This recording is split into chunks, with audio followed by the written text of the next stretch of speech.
సర్వకృపానిధియగు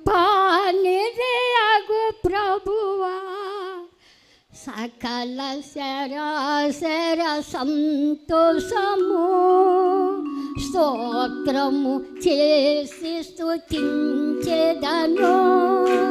సంతోషముగా నిన్ను పొగడెదను. సర్వకృపా